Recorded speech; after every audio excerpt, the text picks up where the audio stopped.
Ayan guys, yung hiling namin na ulan. Ulan. Dahil sobrang init guys. Ayan, binigay na ni Lord ang ulan. Hindi lang basta ulan guys, ang binigay ni Lord. Bagyo pa. Bagyo dito sa amin guys. Yan.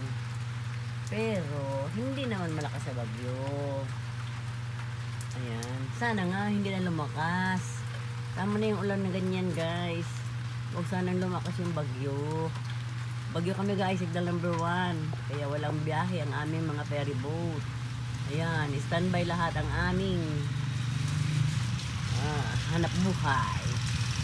Pero okay lang guys, yan, binigyan kami ng ulan. Sana wag nang lumakas pa ang bagyo. Yan, hanggang dyan lang sana guys. Okay na yan, pampaalis ng alinsangan. Yan, ayan, yung mga tricycle na papunta ng Verac. Yan, may biyahe sila guys. Yung mga naglalakad na yan guys, kita nyo yan, papasok yan sa trabaho nila. Yan, yung pinakamalaking grocery dito sa amin, maski bagyo, bukas sila. Kailangan talaga din nila magbukas dahil sila ang kailangan ng mga tao dito. Yan, papasok sila doon.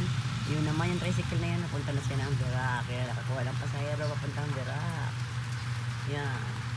Kita nyo yan guys, yung mga sasakyan na yan, yan.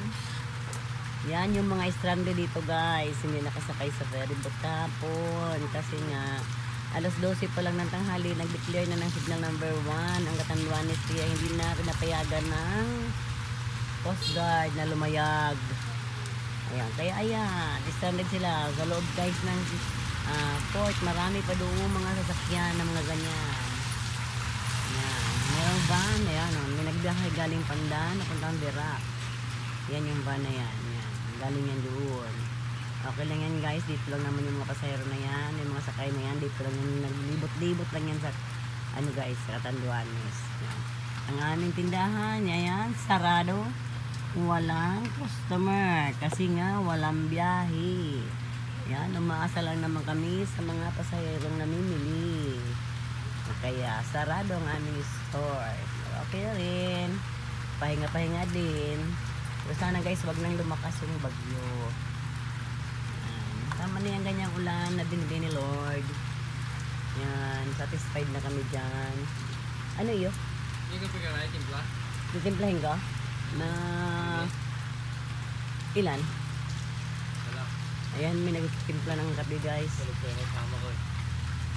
Makapaghintay ka ba? Mapakulo lang ko ng tubig. Sige. Ayan, sige na. Hindi kasi ako nagpakulo ng tubig guys, gawa na, wala naman kasing biyahe. Ay, ito yung mga naka-stranded dyan sa sasakyan na yan. Magpapatimpla ng kape. Ayan, syempre, obligado tayo magtimpla at magpakulo ng tubig. Kaya, ayan. Ito na muna guys. Bye. Salamat sa ulan.